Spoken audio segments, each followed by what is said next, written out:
Voy a compartir pantalla.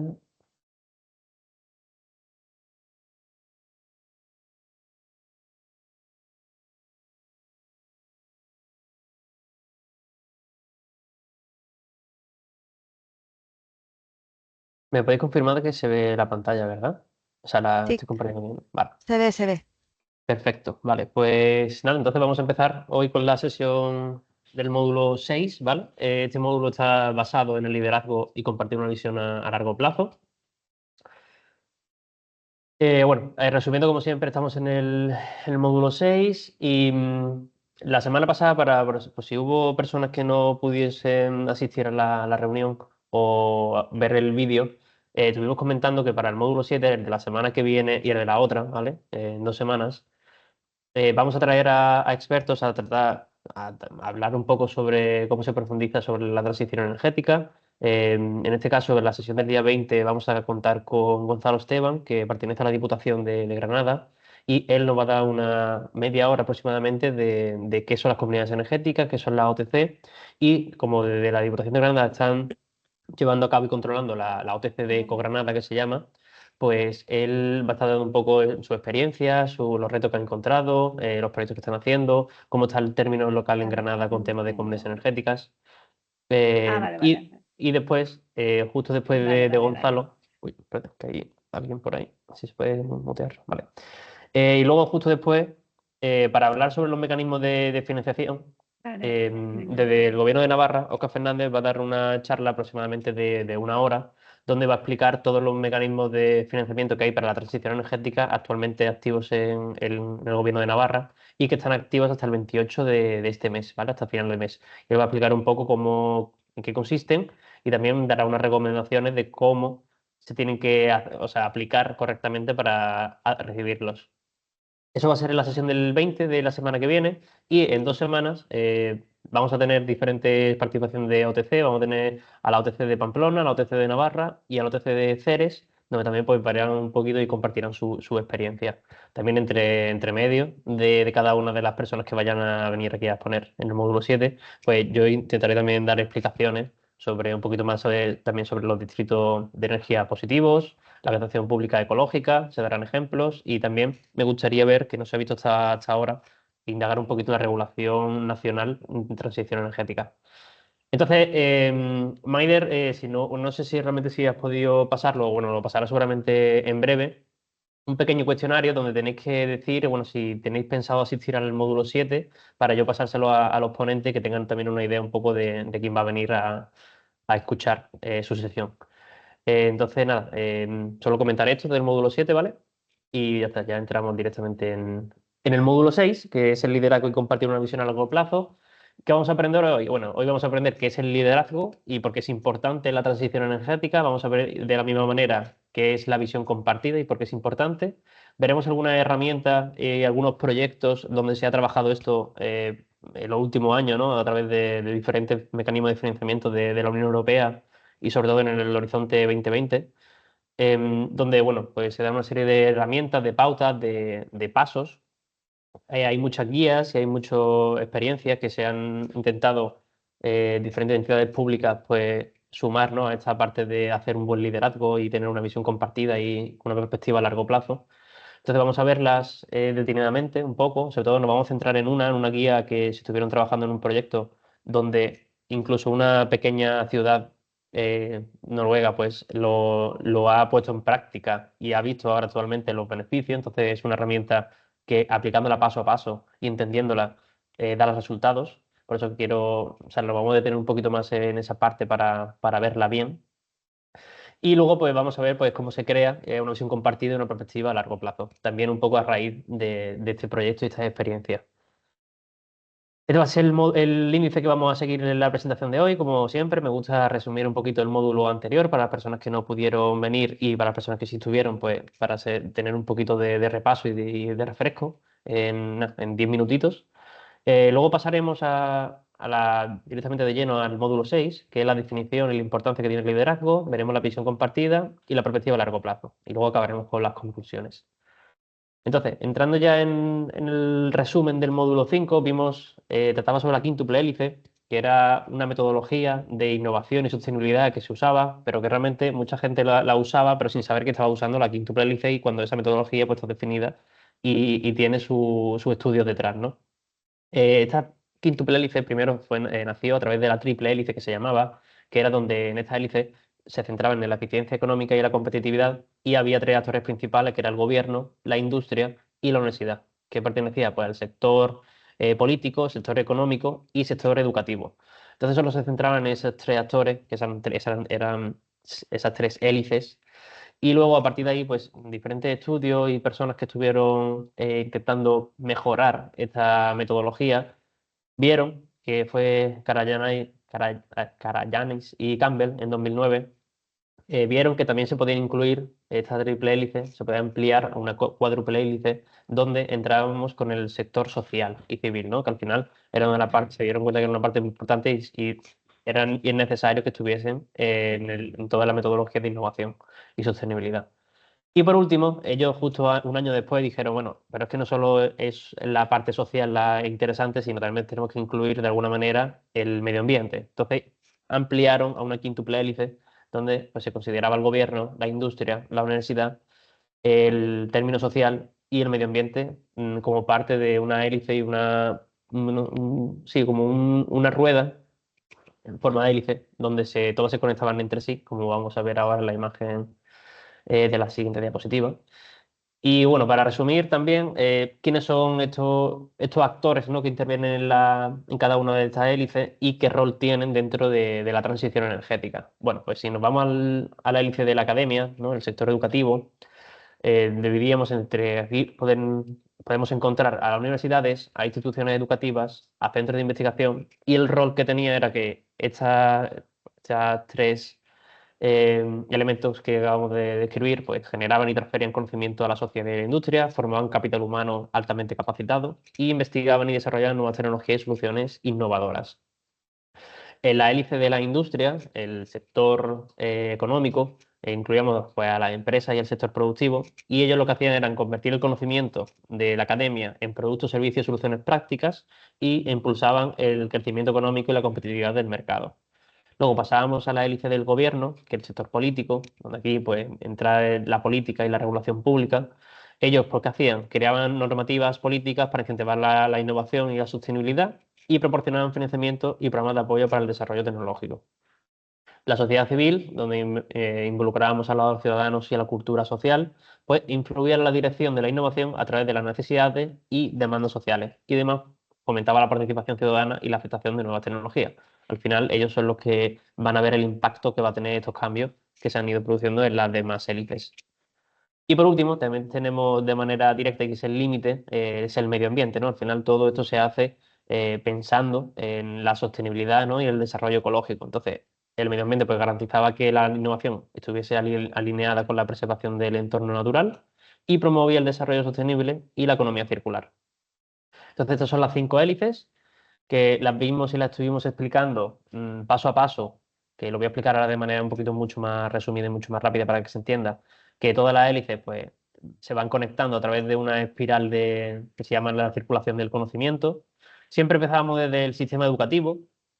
En este sistema educativo pues, recibíamos de entrada, que entraba a la hélice, grandes inversiones en el capital humano y la creación de contenido, que al final pues, se traducía en que el capital humano pues, salía muy capacitado y altamente formado.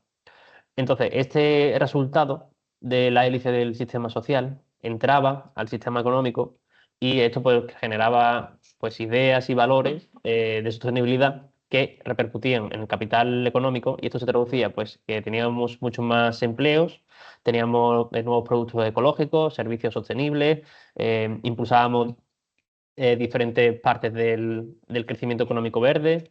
Y bueno, esto al final pues, también se puede traducir a través de la innovación en la reducción de emisiones en el sector económico.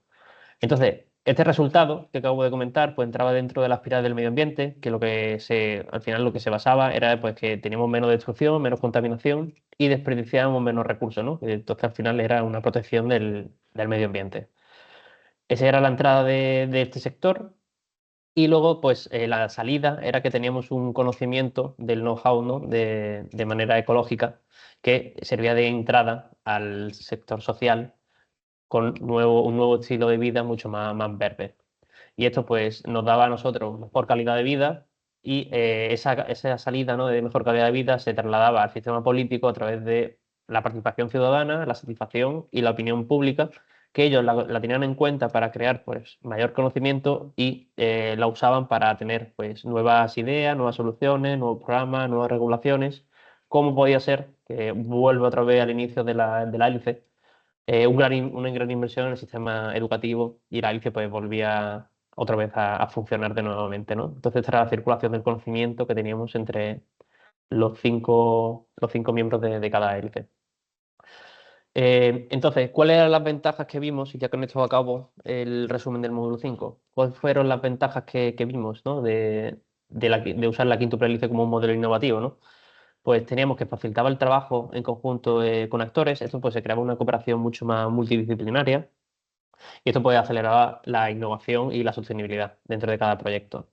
Teníamos que generar soluciones inclusivas y adaptadas. Al final, al combinar diferentes perspectivas de cada uno de las diferentes hélices, pues lo que conseguíamos era que tuviésemos pues, soluciones mucho más robustas y que consideraban no solo el impacto económico, sino el impacto social y ecológico que iba a tener. Luego mejorábamos la toma de decisiones y la transparencia. Aquí, al integrar el conocimiento y la gobernanza, pues lo que creábamos era políticas mucho más basadas en la evidencia. O sea, al final, al tener el respaldo del sistema educativo en los estudios científicos, pues todas las tomas de decisiones tienen un respaldo y al final pues generaba eso, mejoraba la toma de decisiones y la rendición de cuentas que tenía el gobierno. Luego, garantizamos proyectos responsables y sostenibles, un poco alineado con lo que acabo de comentar, de que no solo nos basamos en el beneficio económico, sino también tenemos en cuenta el social y el medioambiental. Luego, permitía ajustes en tiempo real. Para ello, dimos el ejemplo de cómo las diferentes crisis, este tipo de quíntuple hélice, ¿no? Los cinco actores estaban involucrados y permitían hacer cambios y adaptarse a diferentes tipos de crisis o problemas que viniesen y adaptarse en tiempo real. Puse el ejemplo de cuando tuvimos la crisis sanitaria de la COVID-19, donde pues, las diferentes hélices, por ejemplo, la universidad, su rol era pues, investigar y desarrollar las vacunas. El gobierno lo que hacía era aprobar las regulaciones para la producción y la distribución. Las empresas, en este caso, pues las empresas farmacéuticas, aceleraron la fabricación de las vacunas y la logística en su distribución. La sociedad, pues, se vacunó y participó en campañas de concienciación. Y luego, pues, el medio ambiente se vio afectado de manera también, porque al tema del confinamiento, pues, reducimos la movilidad que había y con esto, pues, se redujeron mucho las emisiones y la contaminación. Eso es un ejemplo de cómo nos podemos ajustar en cada una de las hélices, se pueden ajustar cuando pasa algún problema, ¿no? Alguna crisis. Y luego, por último, pues teníamos y creábamos un entorno favorable para la colaboración. También viene un poco a raíz de esta em, participación, esta circulación del conocimiento que hay entre cada una de las hélices, que al final cada hélice puede dar su opinión y eso favorece a la colaboración. Y bueno, esto era un poco resumen rápido, muy rápido, de lo que estuvimos viendo en el módulo de la semana pasada. Ya está, si tenéis alguna duda específica o algo que no quedó claro, pues eso podéis preguntarla sin problema y por correo o ahora. Y si no, pues pasamos directamente a la importancia que tiene el liderazgo, ¿no? Y vamos a centrarnos en este módulo. Uy, espérame, ahora. Entonces, empezando, ¿qué es el liderazgo? Pues bueno, es el conjunto de habilidades, ¿no? que permite guiar y apoyar a un grupo de personas donde un líder pues, no solo influye en el equipo, sino que también tiene que aportar ideas y motivar a cada uno de los miembros que están en este equipo para que den lo mejor de sí y de esta manera pues, crear y conseguir soluciones eficientes. Esto es como el liderazgo de manera general, pero bueno, si nos basamos, que es lo que nos importa en este curso, ¿no? Si lo trasladamos a una administración local, ¿qué significa el liderazgo? Bueno, pues aquí, pues un poco parecido, ¿no? Se refiere a la capacidad de los responsables de la gestión pública para influir, motivar y guiar a su equipo y comunidad hacia el logro de objetivos comunes, siempre orientados siempre al bien público. Entonces, esta serie de liderazgo en una administración local va seguido de una serie de principios que son obligatorios y que todos tienen que tenerlos.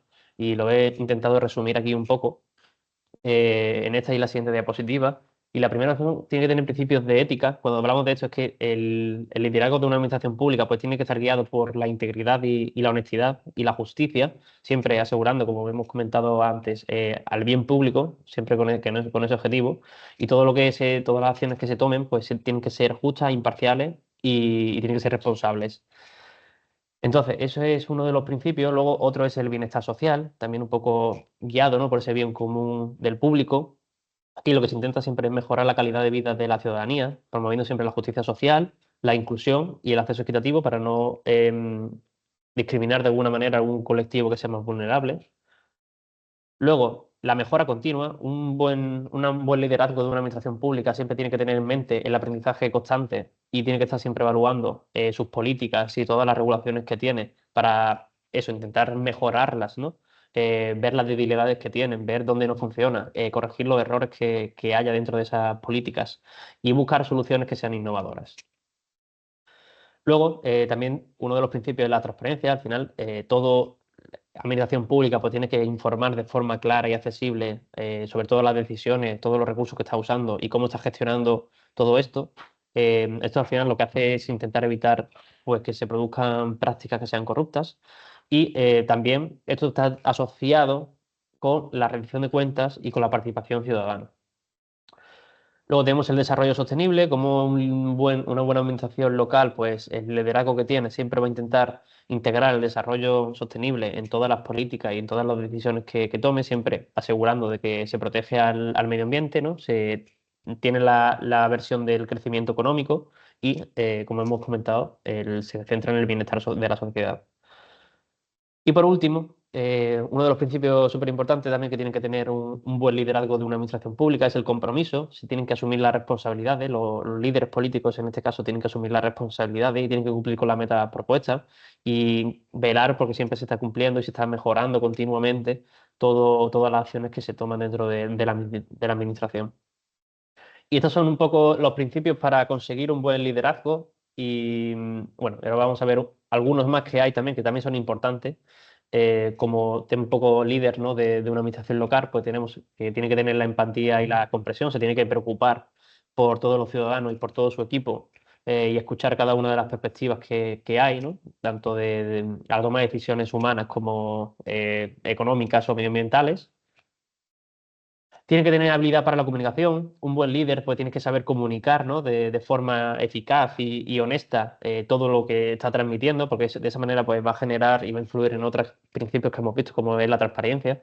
Y a la hora de explicar también pues, va a crear mucha más convicción, ¿no?, y va a convencer, ¿no?, va a generar confianza en las personas y en la ciudadanía. Tiene que tener una visión a largo plazo. Esto viene un poco relacionado con lo que vamos a ver en este módulo de la perspectiva a largo plazo. Todas las decisiones que se tomen pues, tienen que ser sostenibles y tienen que ser objetivos claros y con unas metas, ¿no?, a alcanzar. Tiene que ser firme, ¿no?, con la toma de decisiones que haga. Esto es pues, asumir las responsabilidades y ser coherente y seguro con lo que ha decidido. Y por último, tiene que intentar siempre hacer la colaboración y la construcción de coaliciones. Al final, pues, viendo un poco también y cogiendo el hilo, ¿no?, del módulo anterior, pues hay 5 hélices que son muy importantes para la toma de decisiones y un buen líder de administración local pues tiene que tener en cuenta todas estas opiniones.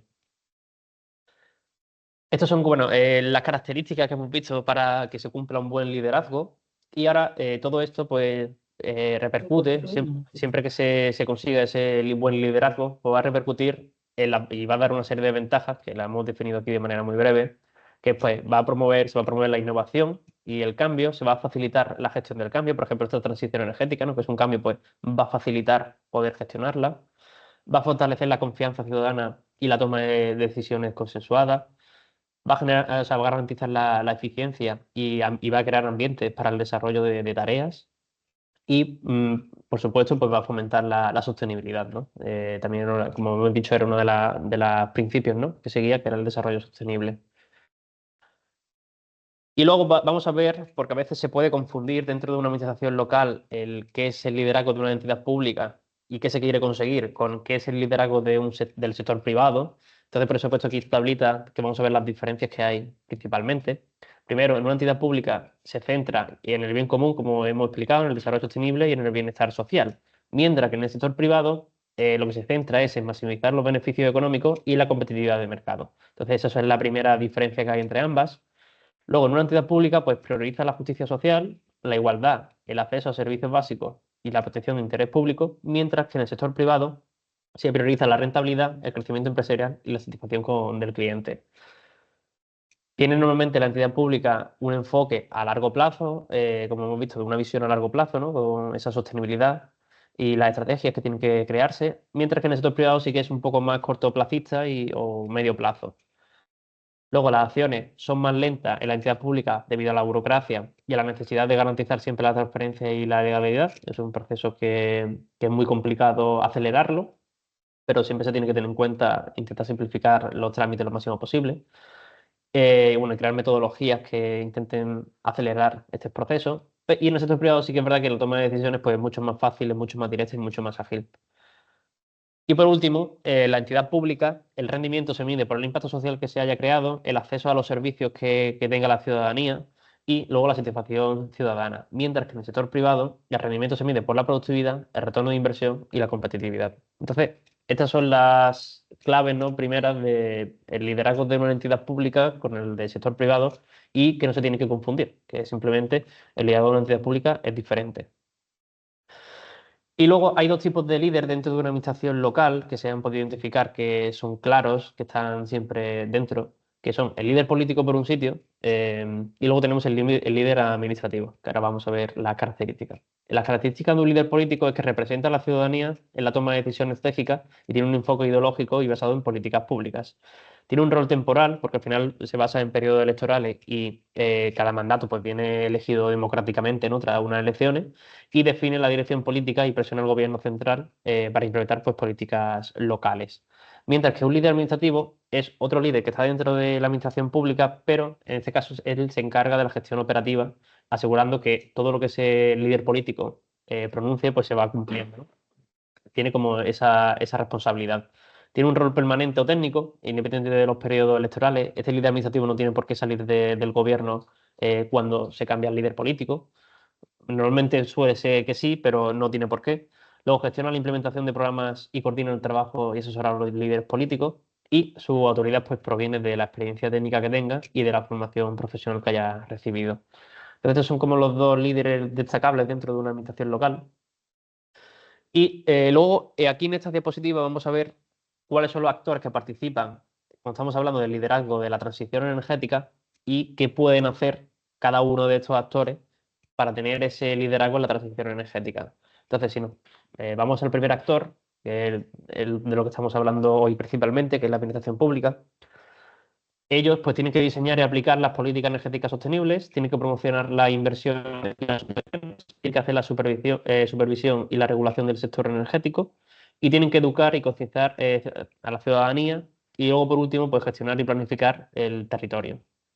Esos son como los cinco ejes clave centrales que tiene que tomar la administración pública para liderar la transición energética. Luego, por otro lado, tenemos las empresas del sector energético, donde ellos van a producir y distribuir la energía limpia, en este caso renovable, tienen la capacidad de innovar tecnológicamente, pueden hacer colaboraciones público-privadas y también participan en el tema de educación y formación. La sociedad civil y la ciudadanía lo que hacen es participar activamente en transición energética a través de pues, iniciativas comunitarias como pueden ser las comunidades energéticas. Luego van a hacer presión y van a vigilar sobre todo las acciones que se tomen desde el gobierno o de diferentes empresas y van a difundir las buenas prácticas. Cuando nos vamos al sector financiero o los inversores, en este caso, pues ellos van a financiar todos los proyectos sostenibles, van a evaluar los riesgos climáticos y van a dar los incentivos financieros para que se produzcan estas acciones. Si nos vamos a la institución educativa y centros de investigación, ellos pues, van a desarrollar la tecnología y van a seguir haciendo proyectos de innovación. Van a ser capaces de capacitar y formar a todos los técnicos y todas las personas para entender bien la transición energética y van a hacer colaboraciones internacionales pues, en diferentes proyectos. Luego, en temas organismos internacionales y ONGs, ellos van a establecer las metas y acuerdos globales, van a supervisar y van a hacer presión internacional, van a tener asistencia técnica y financiera y van a sensibilizar de manera global. Tenemos el sector de la industria y los grandes consumidores de energía. Ellos pues pueden reducir su consumo energético, se pueden adaptar a aquellas horas donde a lo mejor para el medio ambiente son mucho más renovables o más verdes, o directamente pues pueden almacenar la energía y pueden hacer diferentes tipos de operaciones para consumir menos. Van a cambiar pues sus fuentes de energía tradicionales de combustibles fósiles por fuentes renovables y pues van a liderar la economía circular y la gestión de los residuos.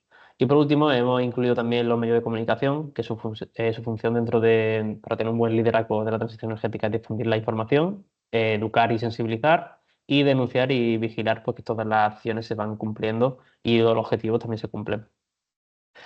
Entonces, bueno, estos son un poco los actores que hemos identificado dentro de, o sea, qué liderazgo pueden tener dentro de la transición energética. Y ahora he resumido, sobre todo sacando siempre bueno, hay un libro que hemos usado principalmente para hacer toda la teoría, ¿no? Y todo el contenido de este módulo, que es el número 17. Pero también está el 16, 17 y 18 de las referencias, son como de los tres de la mano, son un proyecto europeo donde sacaron diferentes guías y de aquí pues explicaba todo el tema del liderazgo, la visión compartida y la perspectiva a largo plazo. Entonces, casi toda la información que se ha puesto aquí se ha resumido de esas guías, que son muy extensas. Entonces, de manera clara y concisa hemos querido pues, trasladar todo aquí. Entonces, dentro de estas guías, pues son proyectos donde las personas pues, han ido probando diferentes tipos de metodologías hasta que han encontrado las que son las mejores para liderar la transición energética. Entonces, ellos han visto que tienen que tener una visión clara y un propósito definido de primer lugar, ¿no? Y para ello, pues he puesto aquí que hay que entender la transición energética no solo como un desafío, sino como una oportunidad para innovar y para generar valor. Tienen que tener una hoja de ruta a largo plazo, equilibrando la sostenibilidad, la competitividad y la seguridad de suministro.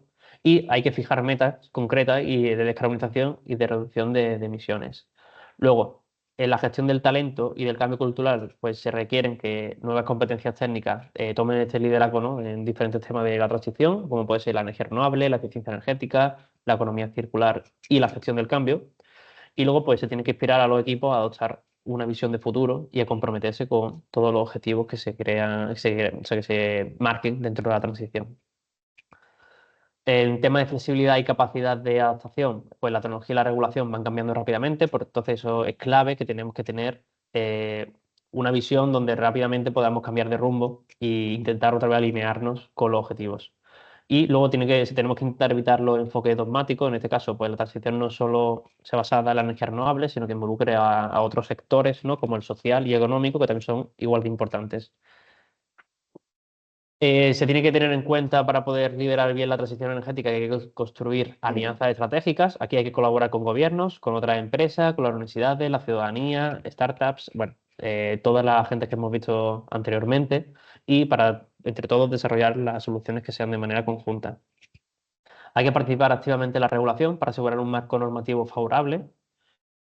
En tema de innovación y tecnología, pues hay que apostar siempre por la innovación y el desarrollo en todos estos temas que hemos estado hablando de la transición, de eficiencia energética, la captura de carbono, hidrógeno verde, nuevos combustibles, biogás, biometano. Hay que fomentar la digitalización y la inteligencia artificial para optimizar los procesos, sobre todo en tema de redes. Si queremos integrar pues, mucho más energías renovables, pues tenemos que tener una digitalización y un control total de lo que está pasando en la red eléctrica. Si nos vamos a un equilibrio entre corto plazo y largo plazo, pues hay que asegurar que siga siendo rentable hoy, mientras que se sigue invirtiendo en soluciones del futuro. No se trata solo de innovar, sino que también hay que garantizar que la transición sea económicamente viable, que muchas veces pues, nos centramos y nos enfocamos en hay que seguir invirtiendo en energías renovables bueno, hay que verla desde otro diferente punto de vista, porque no solo es eso. Luego, hay que ver la transparencia y la comunicación efectiva. Aquí, pues, que tenemos que informar a las diferentes empresas que van a financiar nuestros proyectos, a los empleados y a la sociedad sobre todos los avances y los desafíos y los retos que encontramos en la transición. Hay que dar credibilidad y coherencia entre lo que se dice y lo que se hace. Y por último, pues tenemos la responsabilidad social y la sostenibilidad, que no solo basta con reducir emisiones, sino que la transición tiene que ser justa y tiene que evitar los impactos negativos en los ciudadanos, ¿no? En la sociedad. Y por último, pues hay que invertir en la economía circular y en los modelos de negocio mucho más sostenibles. Entonces, estos son como los aspectos claves que tenemos que tener en cuenta si queremos tener un buen liderazgo de la transición energética y entenderla. Y luego he puesto una serie de medidas prioritarias que una administración local puede tomar para conseguir este liderazgo. Primero, he puesto que tienen que establecer políticas ejemplares y compromisos que sean claros. Hay que fomentar la inversión pública en energías renovables, movilidad sostenible, eficiencia energética. Se puede tener una comercializadora energética de respaldo. Muchas administraciones locales lo que están haciendo es, para el tema de impulsar las comunidades energéticas, que ellos mismos son los promotores, tienen una comercializadora energética de respaldo que lo que hace es gestionarle esos excedentes y a lo mejor lo puede, o es más fácil reubicarlos para colectivos vulnerables dentro del término local. Hay que crear pues, planes de desarrollo de inversiones sociales, tienen que estar bien definidos. Se puede crear una oficina de la energía local para todo este tipo de consultas de la ciudadanía y hacer un poco de difusión, diferentes tipos de actividades como talleres o foros participativos u otro tipo de proyectos donde pueda participar la ciudadanía, pues pueden estar gestionados dentro de esta oficina de energía local. Hay que implementar herramientas digitales y campañas de sensibilización y formación. Pueden crear un protocolo de detección de pobreza energética. Últimamente, pues, este apartado pues, sí que se está viendo mucho más en diferentes tipos de administraciones locales en términos nacional, donde están intentando crear este tipo de protocolo de detección de pobreza energética, que al final son muy importantes y lo que hace es incluir pues, todos estos colectivos vulnerables que están afectados por este problema. Luego hay que promover iniciativas para familias vulnerables, también un poco puede venir a raíz de la solución del protocolo. Y luego, por último, pues tener una política presupuestaria y fiscal que sea coherente y que tenga en cuenta pues, todos los términos que hemos visto sobre sostenibilidad, eficiencia energética, desarrollo, colectivo, que sea justo, etcétera.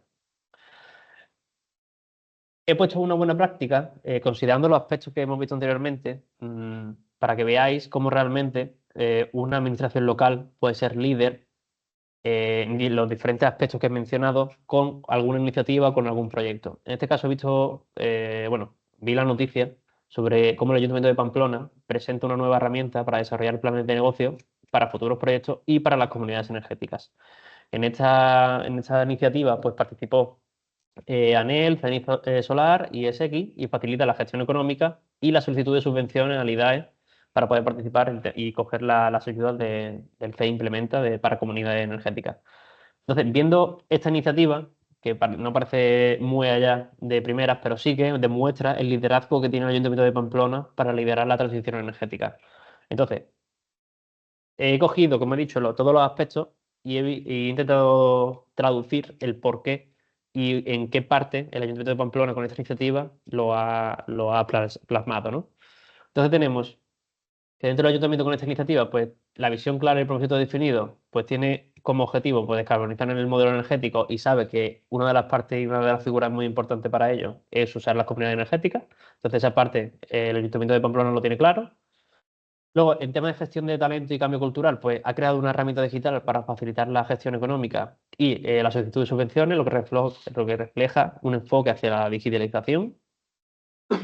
En tema de flexibilidad y capacidad de adaptación, una de las frases que había dentro de la noticia, pues es que en este grupo de coordinación de comunidades energéticas se han identificado diferentes necesidades y oportunidades y es en este marco donde se veía interesante y necesario crear una herramienta para desarrollar planes de negocio. Entonces, viendo el problema que han tenido, pues han sido flexibles y se han adaptado, ¿no? a ese cambio. Han construido alianzas estratégicas con las diferentes empresas que he mencionado. En innovación y tecnología, pues bueno, al final esta herramienta un poco viene a raíz de eso, ¿no? De innovar y crear algo para poder gestionar económicamente los proyectos y la solicitud de subvenciones. Equilibrio entre corto y largo plazo. La herramienta facilita la gestión económica y la solicitud de subvenciones, equilibrando las necesidades actuales con los objetivos a largo plazo. Es decir, tenemos un problema ahora, pero con esto pues vamos a conseguir que en un futuro podamos desarrollar muchos más proyectos. La responsabilidad social y sostenibilidad, pues el Ayuntamiento de Pamplona busca siempre que la transición energética sea inclusiva, promueve las comunidades energéticas y garantiza pues, que los beneficios se distribuyen equitativamente y no se deje a nadie atrás. Y por último, pues la transparencia y comunicación efectiva, pues aquí, como esta noticia lo hemos visto, se han encargado pues, de publicitarla y darle diseminación para que todo el mundo pues, conozca la iniciativa. Entonces, podemos ver aquí, en este ejemplo, cómo el Ayuntamiento de Pamplona ha sido capaz de mostrarnos y ver cómo se hace el liderazgo bueno de la transición energética con un simple ejemplo. Entonces, bueno, no sé si se ha entendido esta parte, si tenía alguna pregunta. Ahora vamos a ver un poco también qué pasos o cómo una entidad pública, una entidad local puede ver si está realmente o sea, está aplicando bien el liderazgo o no. Entonces, para ello he puesto una serie de fases que hay que cumplir y una serie de acciones que hay que tener en cuenta para demostrar que se está haciendo bien el liderazgo. Y cuando terminemos de ver todos los pasos y todas las acciones, quiero realmente que vosotros mismos, dentro de vuestra administración pública, veáis o intentéis machear, ¿no? O decir, bueno, esta acción sí que la he hecho o la estamos haciendo o esta no la estamos haciendo. Entonces, de esa manera, las acciones que no estéis haciendo, que no tengáis en cuenta, para tenerlas en cuenta para seguir haciendo ese buen liderazgo o conseguirlo si en el caso de que no se tenga.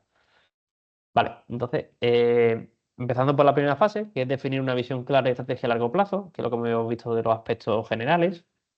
Una de las acciones que hay que tomar al principio es identificar los principales retos que tiene la sociedad, tanto bueno, en tema social, en tema económico y en tema ambiental, en término local.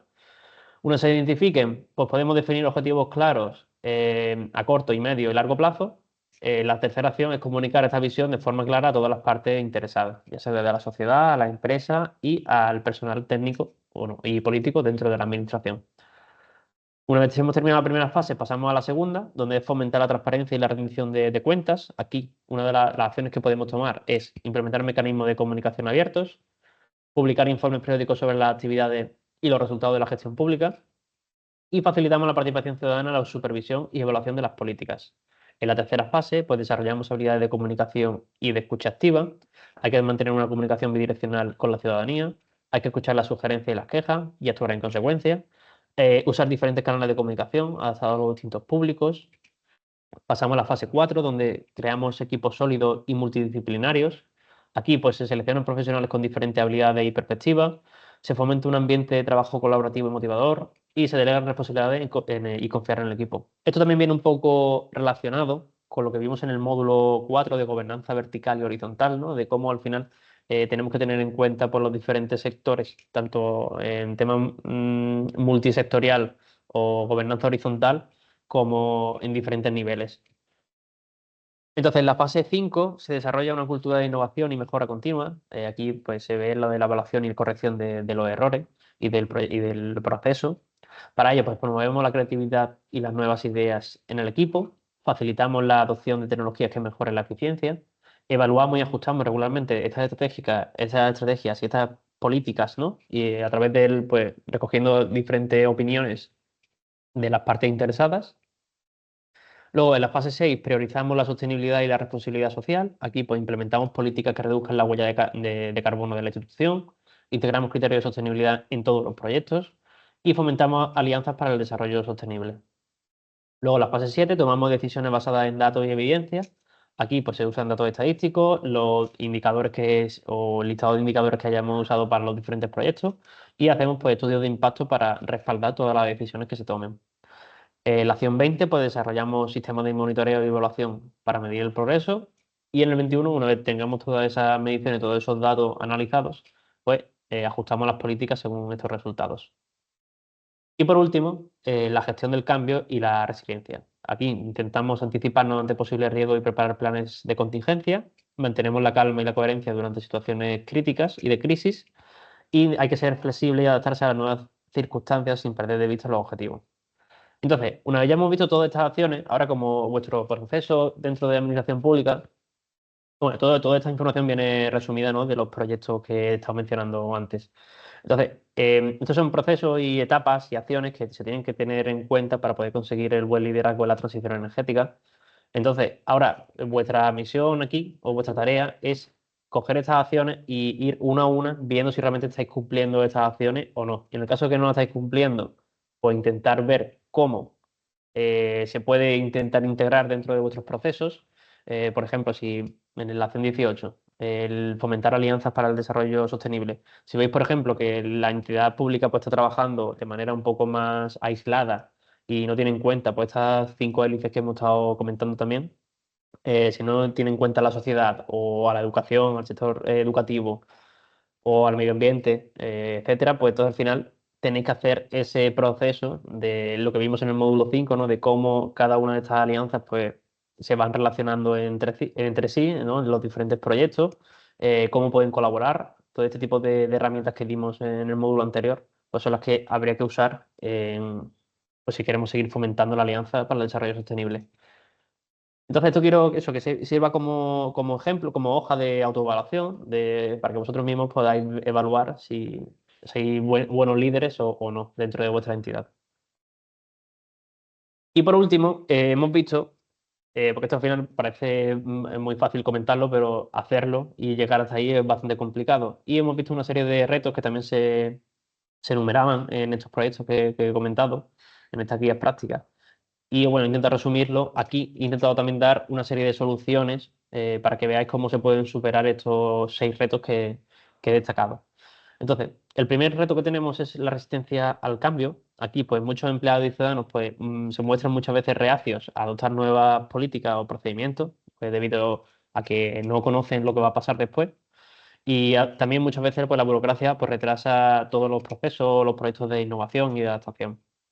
Entonces, esta resistencia al cambio hay que solventarla a través de una comunicación clara y constante para explicar esta necesidad. Hay que implicar a todos los empleados y ciudadanos en el proceso de transformación desde el inicio para crear un sentimiento de pertenencia y hay que capacitar continuamente a todo el personal para que se puedan adaptar a estas nuevas realidades. Luego, en la falta de transparencia y rendición de cuentas, pues muchas veces falta esta percepción, ¿no? de que falta transparencia, pues, y esto se traduce en que debilita mucho a la entidad pública y los ciudadanos pues no confían en las decisiones que se toman y al final pues también la rendición de cuentas a menudo no es prioritaria y la entidad pública pues se centra en otras cosas antes que está intentando consolidar el liderazgo que tiene. Entonces, para esto hemos destacado estas soluciones, que es, primero, implementar mecanismos de transparencia y rendición de cuentas, como son pues, informes públicos periódicos y plataformas de consulta para la ciudadanía. Hay que utilizar tecnologías para facilitar el acceso a la información pública. Y esto puede ser pues, portales abiertos y que estén siempre actualizados. Y fomentar una cultura ética y de responsabilidad dentro de la organización.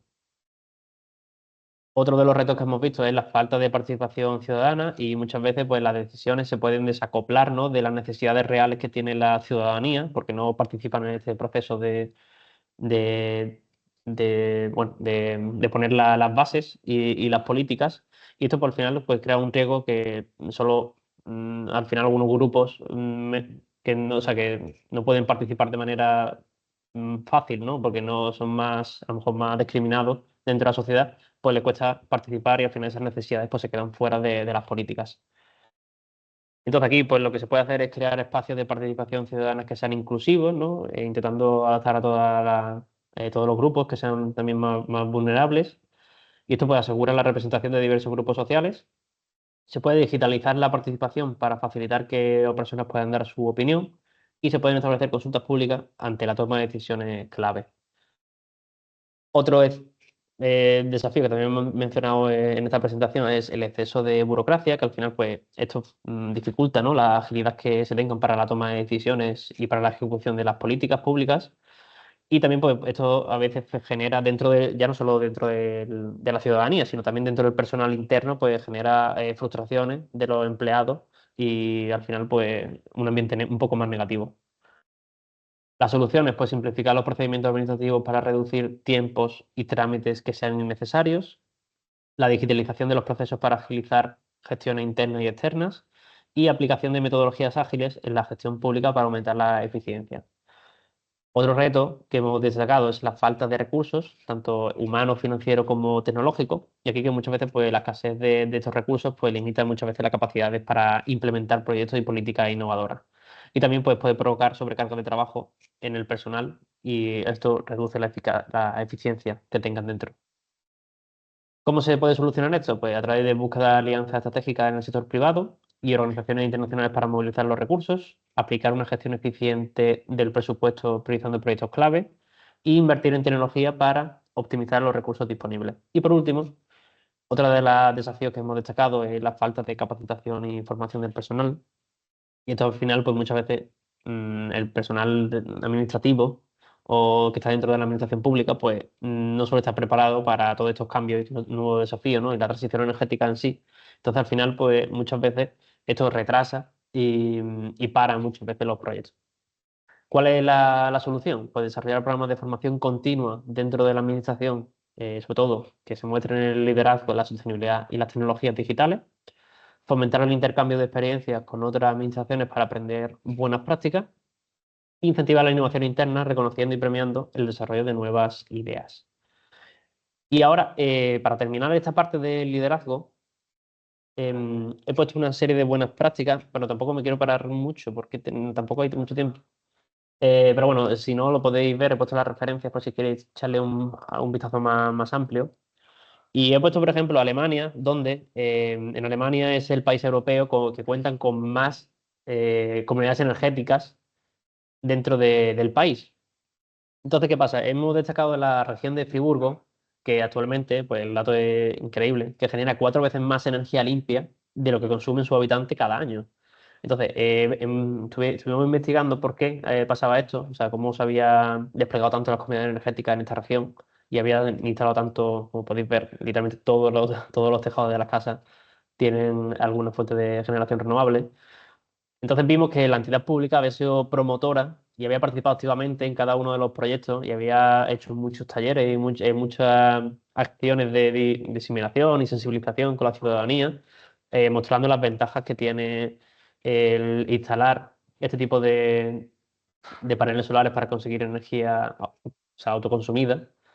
Y esto seguía el Energy Wende, o sea, no sé cómo se llama en alemán, Energy Wende, que es el mecanismo de financiación, como aquí tenemos el Plan Nacional de Transición, de Transformación, Resiliencia en España, ellos tienen allí esta ley, ¿no? Que es una ley de transición energética, donde viene pues todo el financiamiento para este tipo de proyectos. Entonces ellos, pues, gracias a la entidad pública, que mostró ser el líder, pues he puesto este ejemplo aquí, los ciudadanos pues siguieron instalando sus paneles solares.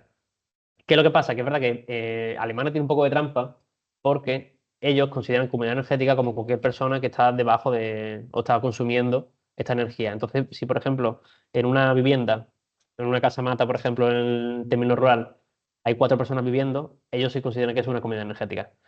Entonces, es verdad que aquí el término de comunidad energética y porque Alemania es el país de Europa con más comunidad energética es también un poco por esa trampacilla que están haciendo ellos, de que cualquier persona que tiene unos paneles solares es una comunidad energética. Pero bueno, eso por ahí como comentario. Y luego, bueno, he puesto también los líderes dentro de Alemania que han podido hacer que esto se cumpla.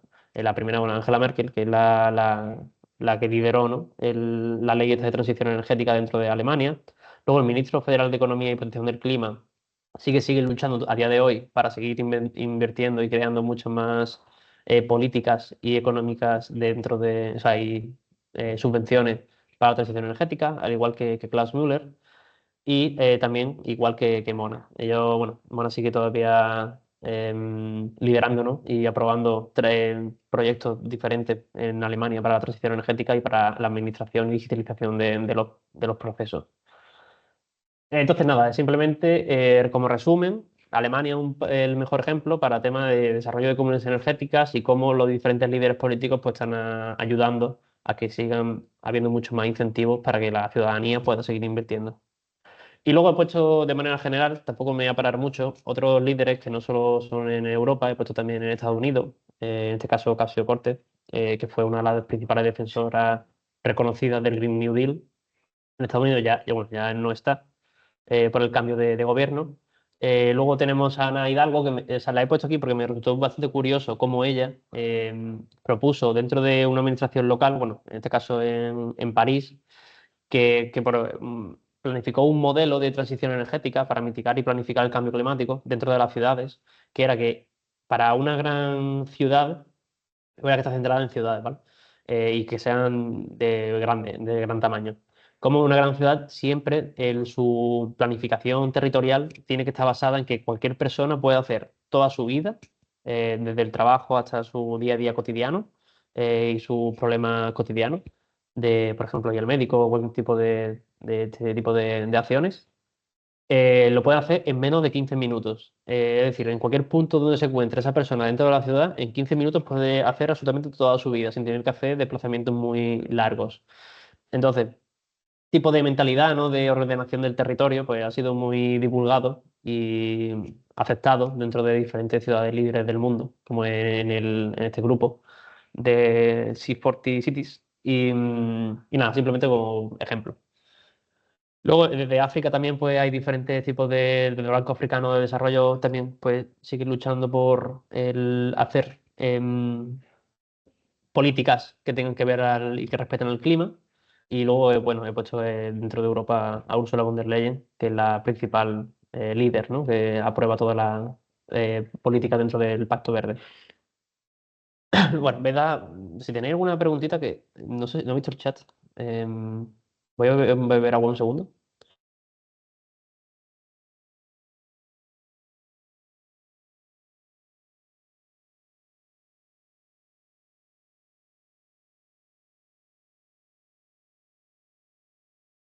Sí, Yael, dime.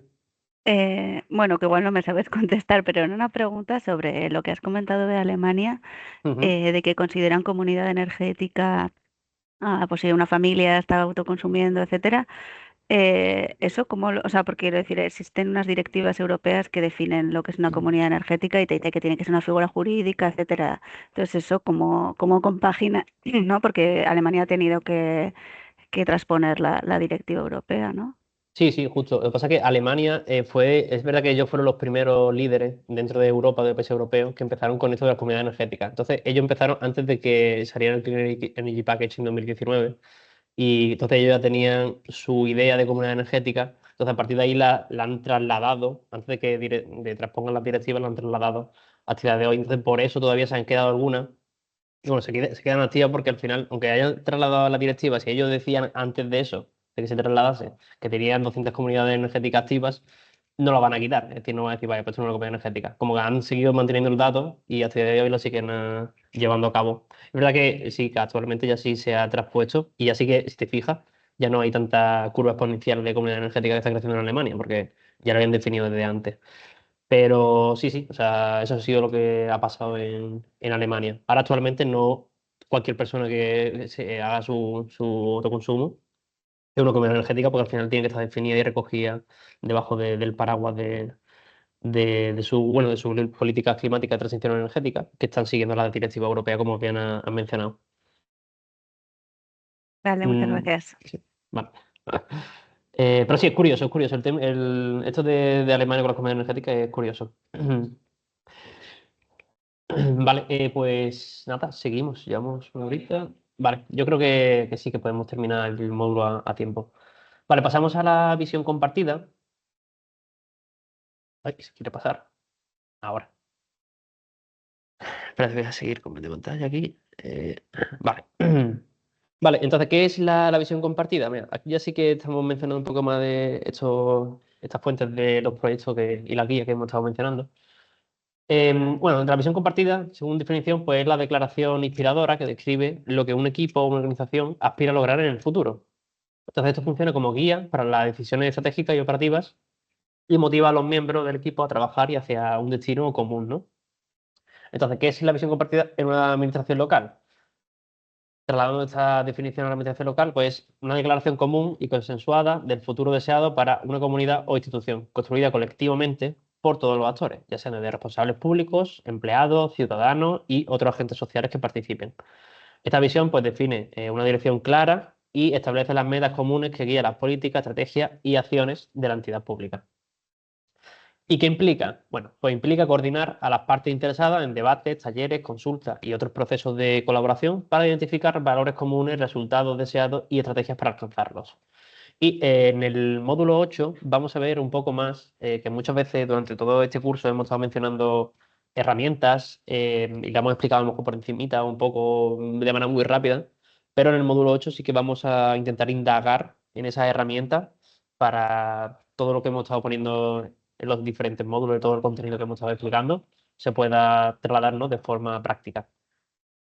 Entonces, ¿para qué sirve? Esta visión compartida sirve pues, para tener un marco orientador para la toma de decisiones, la elaboración de políticas y la inversión en proyectos de desarrollo urbano, infraestructura, transporte, vivienda, desarrollo económico, sostenibilidad medioambiental y la equidad social. ¿Por qué es importante para una administración pública tener esta visión compartida?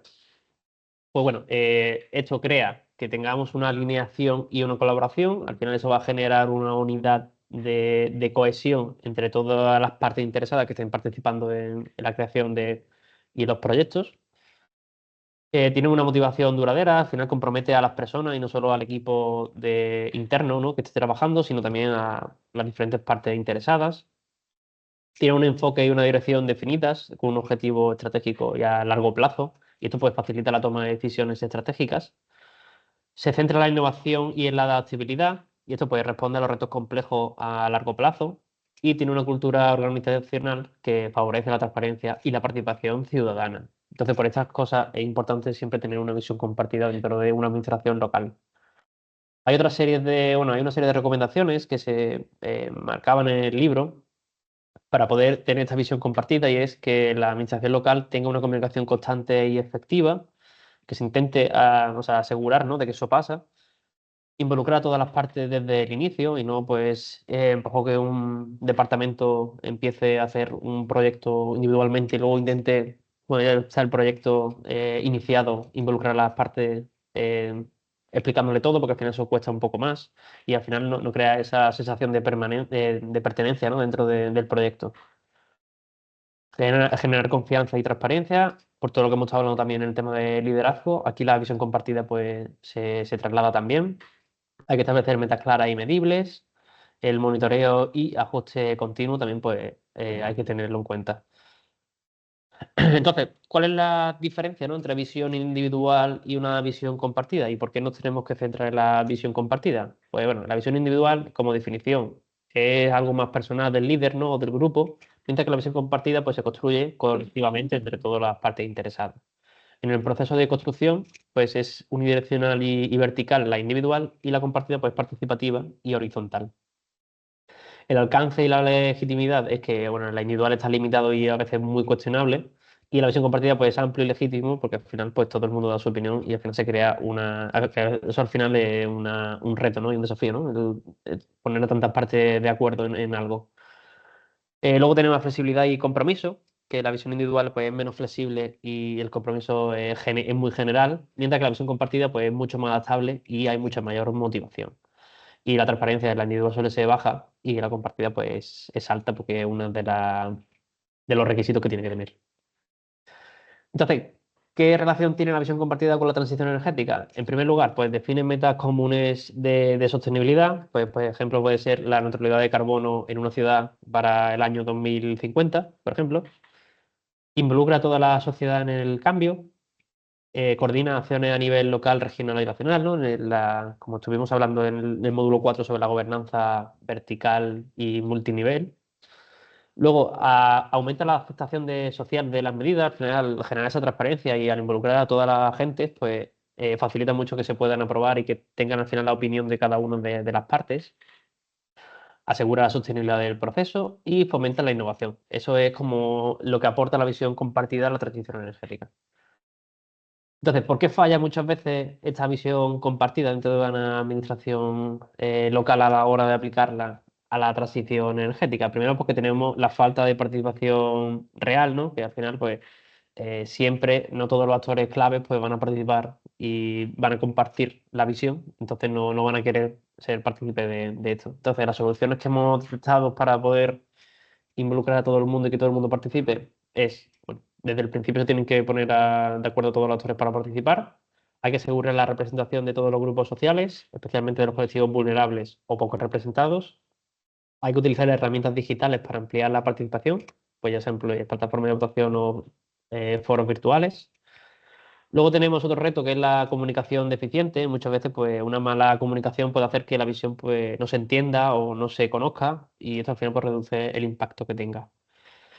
Hay que crear para ello planes de comunicación estratégico, diversificar los canales de comunicación y reforzar la comunicación continua durante todo el proceso. Según se vaya avanzando en el proyecto, pues se tienen que ir comunicando a través de, bueno, de lo que hemos estado comentando, a través de las herramientas digitales, pues todo lo que se está pasando y todos los problemas que se están encontrando y todas las soluciones y toda la rendición de cuentas, ¿no? de ese proyecto. Luego tenemos metas poco realistas o confusas. Bueno, no hay tampoco mucho más que comentar aquí, sino simplemente pues, se crean objetivos que parecen que son imposibles de conseguir y eso pues, al final también desmotiva. Para intentar evitar esto, pues se establecen metas siguiendo la metodología SMART, que también la hemos explicado alguna vez que otra. La metodología que asegura que los objetivos siempre tienen que seguir 5 características que son que tienen que ser específicos, tienen que ser medibles, tienen que ser alcanzables, tienen que ser relevantes y tienen que ser temporales, es decir, tienen que tener un plazo fijado en el tiempo. Y esto asegura la claridad y la viabilidad de las metas. Luego, se puede traducir la visión en acciones concretas y realistas con indicadores claros de progreso y se puede revisar periódicamente las metas y ajustarlas si es necesario. Con la falta de liderazgo comprometido también es uno de los desafíos. Y aquí, pues, muchas veces hay ausencia de líderes que impulsen pues, la visión y sirvan de ejemplo. Y esto al final pues, también desmotiva. Si no hay un líder claro que tome las riendas, pues al final desmotiva a las personas que son un poco más pasivas y que no tienen ese rol.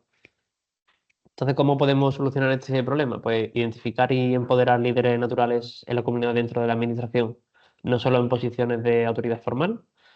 Se fomenta el liderazgo colaborativo, donde distintos actores pues, asumen responsabilidades para impulsar la visión y se ofrece capacitación del liderazgo a los responsables del proceso. Esas son las soluciones y luego tenemos el cambio de contexto sin ajuste. Aquí, pues muchas veces tenemos una visión estática que puede quedar desfasada, ¿no? Si no se adapta a los objetivos nuevos que estamos viendo de transición energética y al final esto hace que o sea, tanto el sector económico como social o medioambiental pues se queden un poco descuadrados. Entonces, para solucionar esto, hay que revisar periódicamente la visión y las metas para mantenerlas relevantes, establecer un mecanismo de monitoreo y actualización con indicadores clave para detectar las necesidades de ajuste y hay que implicar, otra vez, un poco más repetitivo, a todos los actores en esta revisión y reforzar el compromiso continuo. Y por último, otro reto que hemos visto es la falta de recursos. Al final, si los recursos no lo tenemos, pues al final es muy difícil, ¿no? Implementar todo lo que se quiere hacer. Para ello, pues hay que buscar fuentes alternativas de financiación, como alianzas público-privadas, subvenciones internacionales o fondos europeos. Hay que optimizar el uso de recursos existentes mediante la digitalización y la gestión eficiente. Y hay que priorizar las acciones más estratégicas y factibles en función de los recursos disponibles. Y bueno, esto es un poco el resumen de por qué muchas veces la visión compartida falla dentro de una entidad pública. Pero bueno, aquí también se han dado un poco las soluciones para intentar evitar eso. Ahora, hemos visto las buenas prácticas dentro, bueno, como he comentado, muchos proyectos europeos donde se trata sobre esto del liderazgo, el compartir la visión a largo plazo y esa perspectiva, ¿no? A largo plazo. He hecho aquí un listado pequeño de los que no hemos fijado sobre todo, que son en la referencia 16, 17, 18. Primero tenemos el modelo de regeneración urbana, Remo Urban, luego tenemos la guía que he estado mencionando, la Smart City Guidance Package y el Smart City Marketplace, que vienen siguiendo la metodología Cities por Zero. Entonces, estos son proyectos que tienen el objetivo de crear ciudades que sean inteligentes y neutras en carbono. Entonces, siguiendo eso de este objetivo final, ¿no? De crear ciudades inteligentes y neutras en carbono, se han sacado una serie de proyectos europeos donde han participado diferentes regiones y me ha parecido muy interesante que tengamos, porque al final en ese proyecto, en esas guías, en estas dos guías y bueno, en la metodología, sí que se ha visto cómo podemos llegar a conseguir una visión compartida para conseguir la neutralidad climática en una ciudad. Bueno, esta es la portada, ¿no? Por si queréis echarle un vistazo al proyecto. Y luego, pues, la metodología que han seguido ellos para conseguir esta neutralidad climática en las ciudades. Entonces, ahora en las siguientes diapositivas se va a hacer a lo mejor un poquito más largo, pero he intentado resumir, porque esta guía es bastante densa y bastante larga, he intentado resumir de forma bastante clara en diapositivas todas las etapas que hay que seguir, estas 7 etapas, y qué acciones se pueden hacer en cada una de los pasos dentro de cada etapa que en el proyecto, bueno, la guía viene también definida, pero viene de manera muy extensa. Entonces, al final aquí, pues en una serie de diapositivas pues, podemos ver todo esto que es muy interesante porque son proyectos que realmente son ciudades que están siguiéndolo y están teniendo los resultados esperados. Y ahora luego veremos un ejemplo específico de una ciudad de Noruega que lo está consiguiendo usando esta metodología. Entonces, lo primero que tenemos es la etapa 1, que es la visión. Luego tenemos la etapa 2, que es decidir y comprometer. La etapa 3, que es planear. La etapa 4, que es hacer. La etapa 5 es revisar todo lo que se ha hecho. La etapa 6, actuar sobre esa revisión. Y la etapa 7, replicar y escalar. Entonces, siguiendo estas 7 etapas, se puede conseguir el objetivo, en este caso, conseguir ciudades neutralmente climáticas. Entonces, la etapa 1, que es la visión, hay una serie de pasos, que son 7, y dentro de cada paso, ¿qué hay que hacer? Entonces vamos a verlo aquí detenidamente. Creo que he intentado resumirlos de manera que se entienda bien, pero bueno, si hay alguna pregunta o algo, pues podéis levantar la mano o abrir el micro y vemos específicamente qué significa. Entonces, el primer paso es definir el problema y para definir el problema pues hay que especificar el o los problemas que se encuentren, hay que definir cómo se entiende cada problema, hay que identificar qué problemas son más relevantes porque ahí dentro de toda la identificación de problemas pues habrá algunos que tengan más prioridad que otros. Hay que relacionar estos problemas con los objetivos ODS, los 17 objetivos, hay que contar un liderazgo político fuerte, si ya existe pues, una visión general de la ciudad, seleccionar los principales retos y focalizar la planificación a escala en toda la ciudad. El segundo paso dentro de esta etapa 1 es hacer un balance de lo que ya hay y de lo que se necesitaría. Para ello, pues tenemos que tomar conciencia y hacer un balance, hay que recopilar información, hay que identificar las partes claves que van a participar, hay que elaborar una lista preliminar, hay que determinar el alcance y hay que coordinar esta participación con los actores con los actores clave, ¿no? Que se ven identificados. Pasamos al paso número 3, que es empezar a organizar el ecosistema local. Para ello hay que hacer un mapeo de los actores internos y externos. Bueno, vienen también un poco relacionados con la identificación de las partes clave. Participación y consulta, identificación de los roles específicos, identificación de relaciones críticas e interdependencias, identificación de responsabilidades legales y la organización del ecosistema local. Una vez se haya hecho todo este paso primero, ¿no? De que al final todo está relacionado con la visión, ¿no? Como poner las cartas sobre la mesa de todo lo que hay, un diagnóstico inicial, se puede decir. Hay que hacer una lluvia de ideas. Para ello, pues se exploran aspectos del problema con las partes interesadas, se hace una lluvia de ideas o métodos similares, ¿no? De brainstorming, se utilizan formatos para informar e involucrar y se organiza la colaboración interna dentro de la administración de la ciudad. Una vez se ha hecho esto, pasamos a crear una base de conocimientos compartida. Aquí pues se investigan direcciones para posibles soluciones, se evalúa la factibilidad y viabilidad de las soluciones y se preparan un acuerdo colectivo sobre las soluciones y los enfoques futuros. Una vez hecho esto, por último, se explora la legislación y los compromisos. Es decir, se ve que hay ya redactado y se intenta pues, actualizar todo eso pues, a través de pues, la mitigación de los riesgos, se garantiza la transparencia de los procesos y del plan. Hay que involucrar a las administraciones de la ciudad. Hay que ver los impactos que puedan tener cada una de las acciones que se han y de los problemas que se han identificado dentro de la relación ahora. Y para ello, pues se asignan responsabilidades dentro del equipo que ha participado. Entonces, cada una de las etapas viene seguida de una serie de herramientas para poder hacer estos pasos que hemos visto, estas acciones concretas. Como he dicho, en el módulo 8 seguramente, o sea, aquí es verdad que se nombra un montón de herramientas, no las vamos a ver todas, porque en el módulo 8 nos vamos a parar un poco más en profundidad y vamos a estudiarlas, cada una de ellas, y viendo los beneficios que tiene para cada una de sus aplicaciones. Entonces, bueno, en la etapa 1, pues muchas de ellas ya las hemos nombrado en este curso, entonces os sonarán. Y otras, pues, son nuevas, pero ya os digo, si son relevantes, cuando las estudiemos las explicaremos en el módulo 8. Bueno, se recomienda para hacer el Café del Mundo, el World Café, que si recordáis en el módulo anterior de la quíntuple hélice, el proyecto que explicó Martina, mi compañera Martina, sí que trataban este World Café para un poco seguir e involucrar a todas las hélices. Luego hay unas audiencias públicas amplias, grupos focales, mesas redondas, revisión por pares, análisis DAFO y consultas directas. Luego tenemos pues, el método Nesta, método de innovadores de lluvia de ideas y de brainstorming, planificación de escenarios, estudio de perspectiva y mapas mentales. Esas son un poco las herramientas que se recomiendan en el proyecto para usarlo en esa etapa. Luego pasamos a la etapa 2, que es decidir y comprometer. Aquí, pues, el primer paso es traducir la visión genérica. Aquí, pues, se tienen reuniones interdepartamentales y en talleres.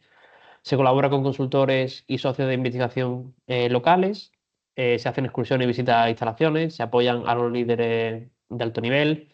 se ajusta la estrategia de la ciudad, se crea este compromiso político y educativo, se aprueba en el Consejo de la ciudad pues, todos los cambios necesarios y se resaltan los beneficios relacionados con los objetivos políticos.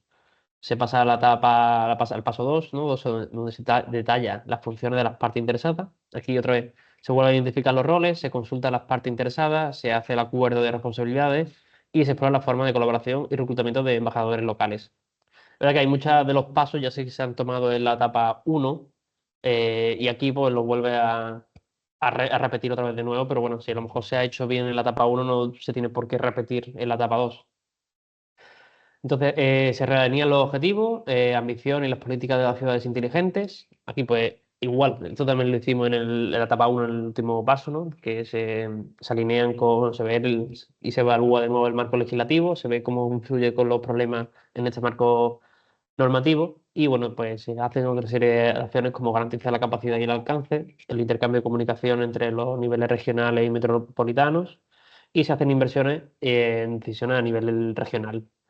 Luego se prioriza conjuntamente las rutas dentro de cada estrategia y política. Aquí pues se hacen estrategias mucho más concretas, se organizan ciclos repetitivos, se les selecciona y ordenan las rutas, se abordan los incentivos y los obstáculos, se involucran a las partes interesadas en el diseño de las soluciones, se ofrecen incentivos a las partes interesadas y se facilita las iniciativas de base. El paso 5 se asignan recursos para la elaboración de planes. Aquí pues se asignan serie de recursos, se tiene un enfoque de capacidad y se prepara.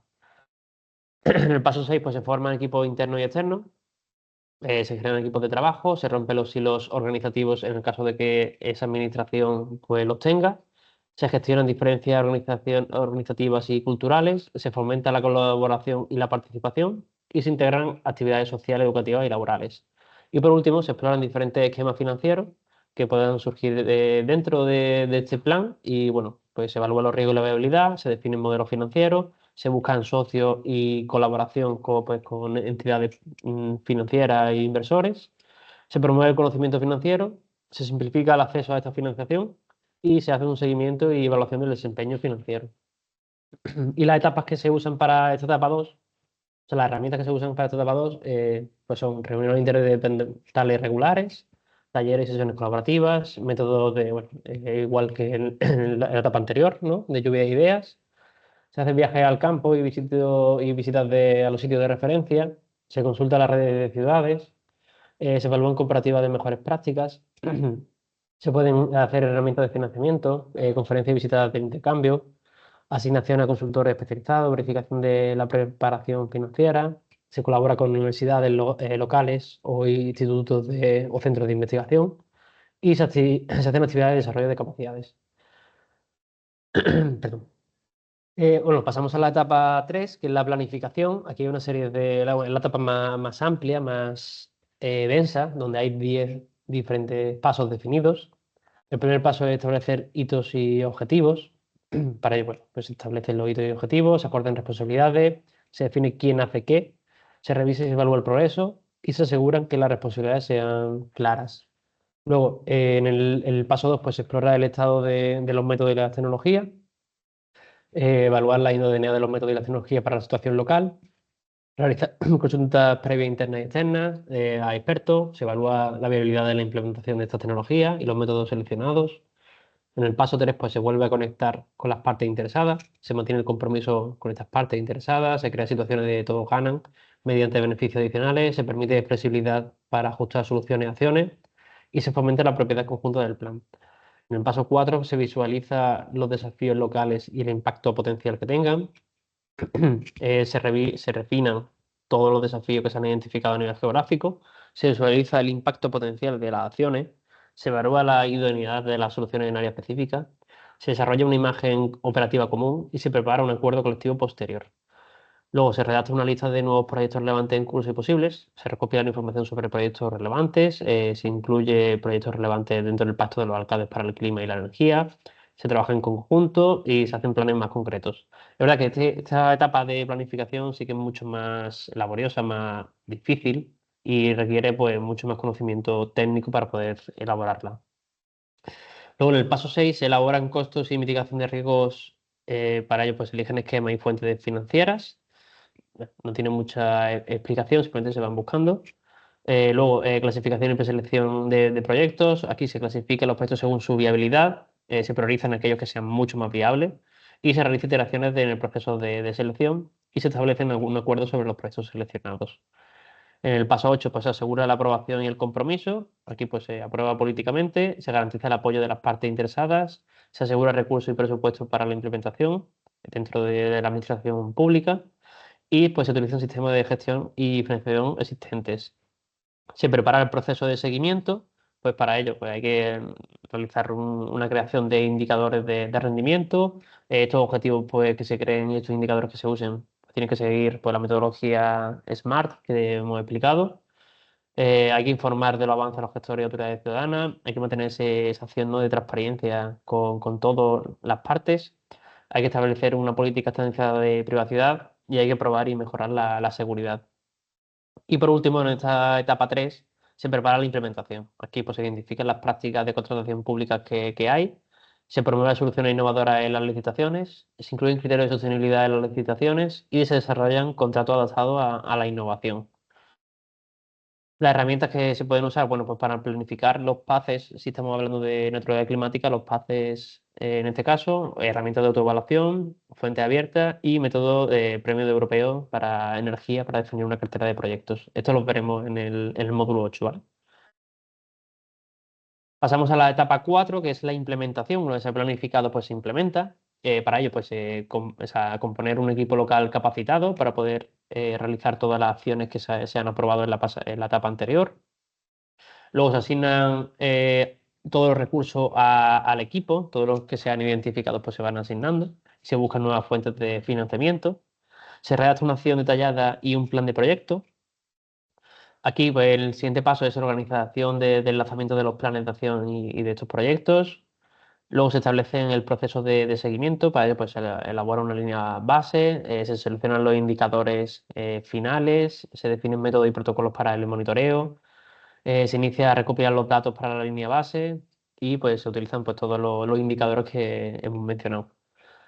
Luego el paso 6 que se empieza a organizar el acceso y el intercambio de datos relevantes para la información del proyecto. Aquí pues se organizan el acceso a los datos para que se puedan ir revisando y organizando de manera fácil y sencilla. Y se involucra la Oficina Estadística del país y intenta superar la falta de personal y la capacidad técnica en los municipios. Y por último, pues la ejecución del proyecto, pues ejecutar todas las acciones y toda la planes y todos los objetivos que se han puesto dentro del plan. Para ello, pues tenemos gestión de riesgo, los Living Labs, banco de pruebas, zona de experimentación, ensayo y error, gestión de proyectos tradicional y sistema de información de ciudades inteligentes. Pasamos a la etapa 5 que es la verificación. Una vez ya se ha implementado, pues hay que ver si realmente está funcionando o no. Para ello, pues elegimos una plataforma para el monitoreo. Pues se ven, se estudian todas las plataformas que existen y se eligen pues, las que más se adaptan a las necesidades del proyecto. Se alinean con otras obligaciones de información vigentes. Para ello, pues se identifican las obligaciones de reporte existentes, se evalúa la posibilidad de alineación de actividades de monitoreo y se optimizan los recursos para actividades de monitoreo. Se establece la línea de base y se comienza a recopilar otra vez toda la información que se esté dando durante la implementación. Se organizan reuniones frecuentes para el análisis y la interpretación. Esto es muy importante porque es la única manera de verificar que todo se está cumpliendo. Se exploran cómo resolver posibles problemas e identificar qué ajustes son necesarios. Para ello, después de estas reuniones, pues se han sacado una serie de conclusiones y de problemas que tienen que ser abordados para poder corregirlos. Y para ello, pues tenemos una serie de herramientas, como pueden ser los sistemas de información geográfica, la base de datos que se han analizado en la etapa anterior, protocolo, equipos de medición, herramientas regionales de gestión de proyectos. En la etapa 6 que es la acción, una vez se ha revisado y se ha vuelto a ver que la implementación es correcta, pues se vuelve a hacer la acción, ¿no?, que es relacionar la sugerencia y la mejora y enmiendas con los objetivos y ambiciones. Se seleccionan y acuerdan las mejoras de modificaciones que sean más adecuadas para el proyecto, se implementan los caminos propuestos, se siguen haciendo informes periódicos, eso es súper importante, se identifican los factores críticos de éxito, Aquí pues se determinan los factores críticos, se evalúa la posibilidad de replicar y escalar y se ajusta el proyecto según los factores críticos. Y por último, pues se adapta y se pone al día, ¿no? Todo este proceso de mejora continua.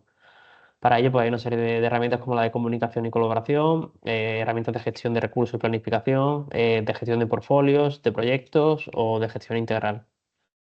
Y por último, pasamos a la etapa de replicar y escalar. Aquí hay que hacer la acción de comunicar y educar con las diferentes partes dentro de la ciudad.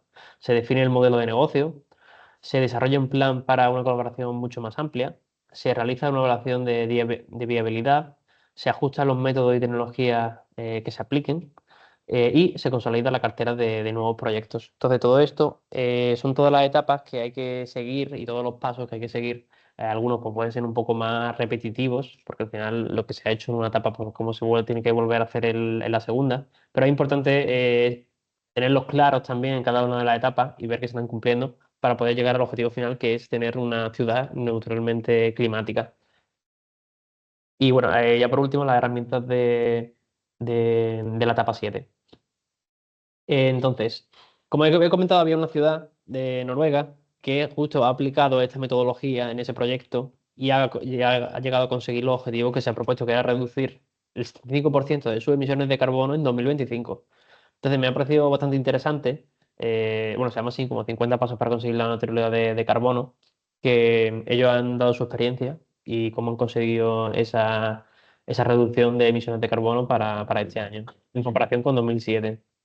Entonces, para ello, aprobaron la hoja de ruta el 2025 para esa reducción, donde el ayuntamiento en abril de 2018 pues, dio luz verde a este proyecto e integró pues, todos los planes dentro de su administración pública. Hicieron talleres de escenario. En mayo de 2018, pues 40 actores locales desarrollaron 4 escenarios estratégicos para evaluar y mejorar las propuestas de proyectos con la ayuda de un facilitador externo. Luego hicieron un taller de lanzamiento en junio de 2018, donde 90 expertos y actores locales participaron en el lanzamiento del proceso y analizaron el balance energético de la ciudad de Sonderborg y definieron los proyectos en 8 grupos de trabajo. Hicieron los grupos de trabajo sectoriales. Aquí en verano pues se dividieron y donde participaron más de 100 personas, trabajaron en 8 sectores clave, incluyendo la vivienda, el transporte, la energía. Hicieron incluso también colaboración con otros consultores externos. Hicieron la evaluación y el cálculo. Aquí formularon 56 propuestas diferentes que luego fueron integradas en 40 conceptos alineados con la herramienta Energy Plan y proporcionaron datos sobre el impacto para 2025 y para 2029 que tendrían esos objetivos y esas acciones.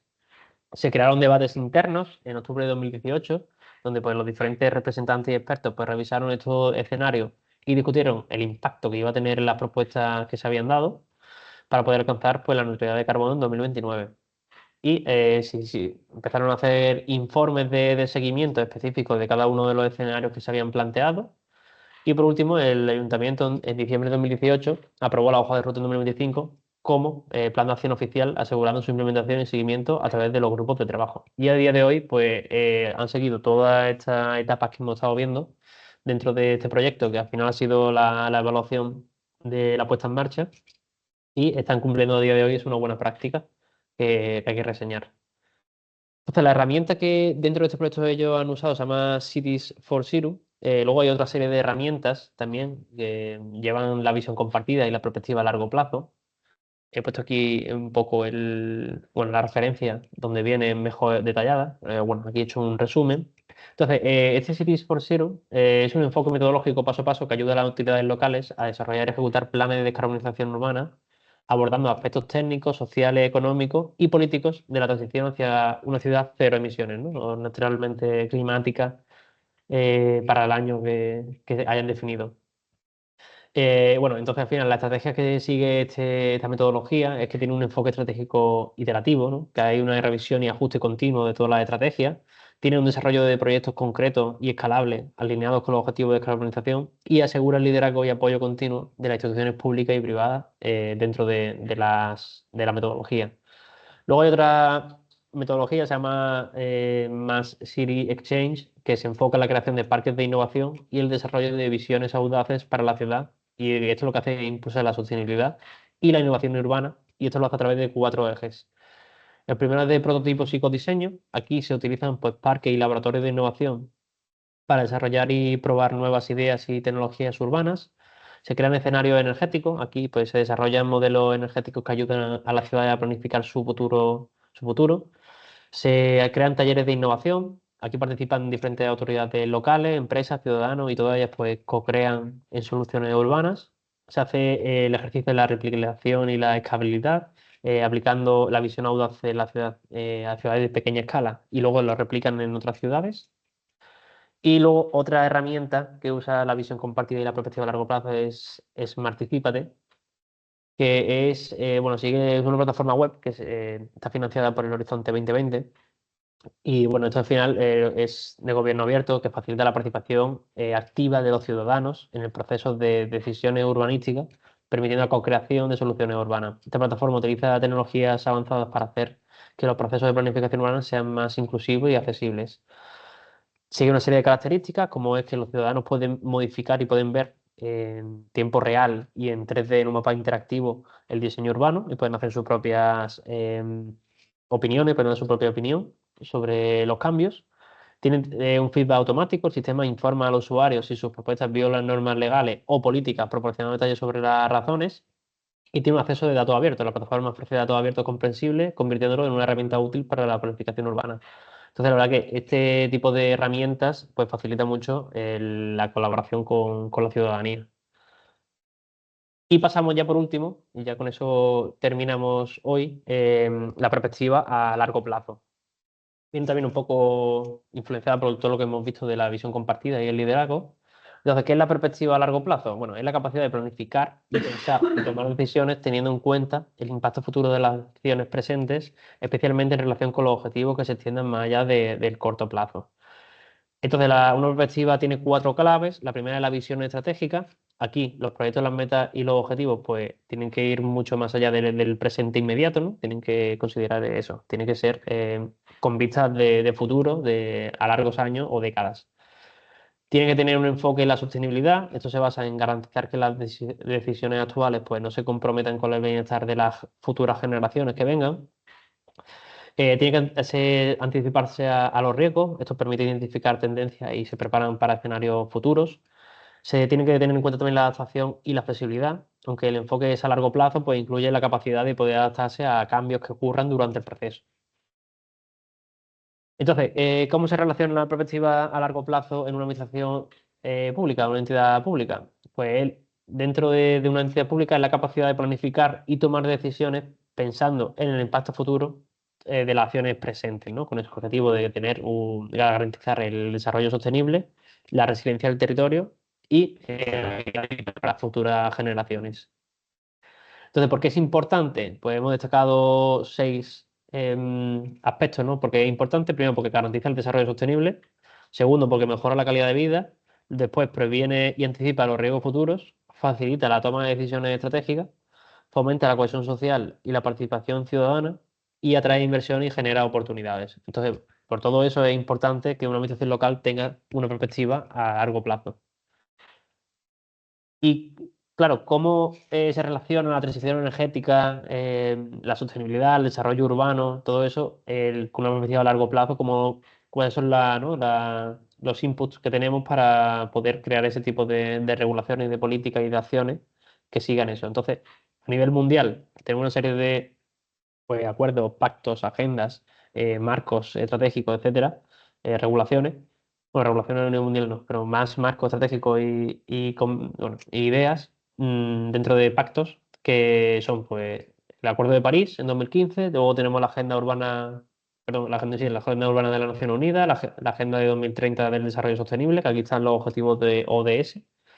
Tenemos el convenio sobre la diversidad biológica, el marco de Sendai para la reducción de riesgos y desastres, y luego el ONU Habitat que se va repitiendo cada ciertos años. A nivel Europa, vimos en el módulo 1 toda la regulación europea que viene relacionada con la transición energética y que la ciudad y la administración pública pues tienen que seguir de alguna manera. Bueno, no lo voy a leer todas, pero bueno, está ahí en el módulo 1 está toda la información. Y luego en España, que es lo que me gustaría ver un poco más en profundidad en los siguientes módulos cuando tengamos un poco más de tiempo, es ver toda la regulación nacional que hasta ahora no lo hemos visto, de que afecta a la transición energética, desarrollo urbano y sostenibilidad. Para ello, pues tenemos la Ley de Cambio Climático y Transición Energética, que la hemos mencionado sobre todo en el módulo 3 en los pactos sectoriales. El Plan Nacional Integrado de Energía y Clima 2030, que aquí se definen todos los objetivos que queremos conseguir para 2030 en esta década.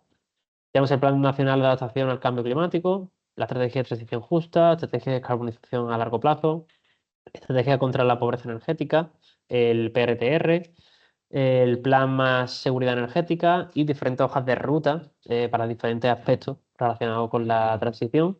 Y luego tenemos los PERTES, que son esos modelos, esas líneas de ayuda que nos permiten canalizar las acciones que hay, sobre todo en el PRDR.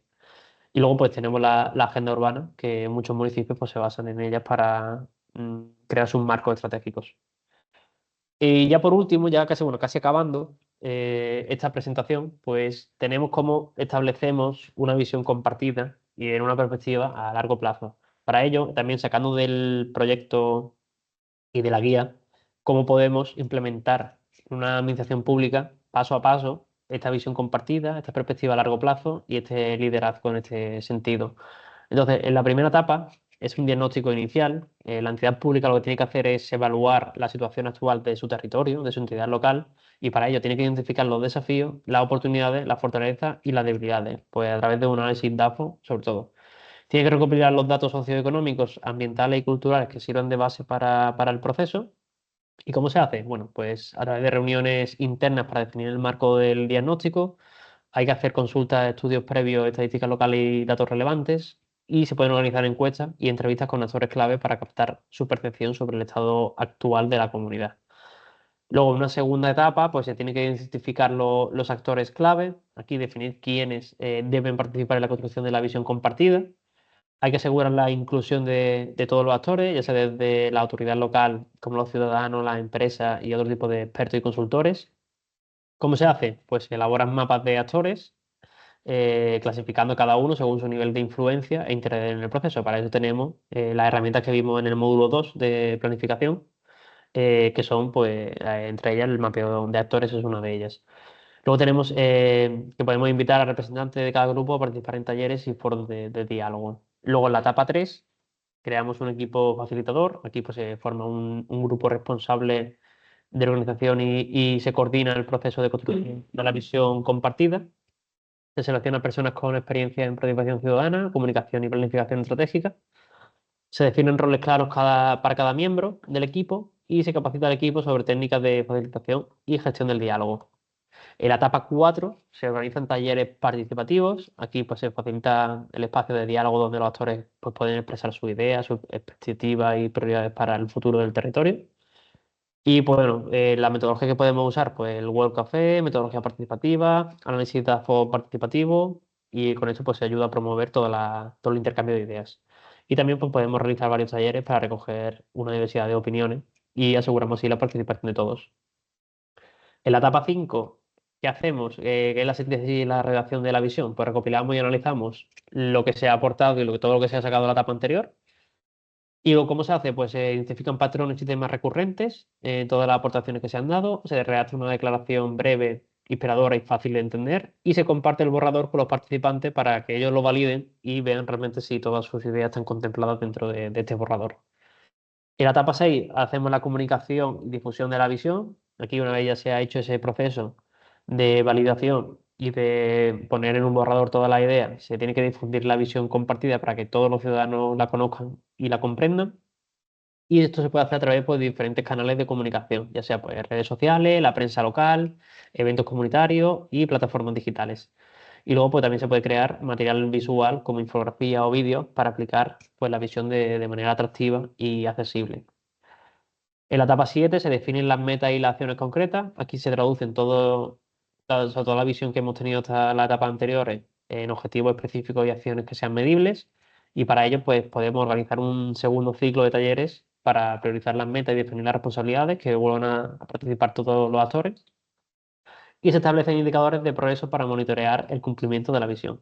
Y por último, pues ya tenemos la etapa de seguimiento y evaluación continua, que aquí intentamos monitorizar todo el proceso y evaluación del impacto de las acciones que se han implementado, se ajusta la visión y la estratégica cuando sea necesario y para ello pues podemos hacer un comité de seguimiento, podemos publicar informes periódicos y podemos recoger retroalimentación constante de la comunidad para mantener la visión actualizada.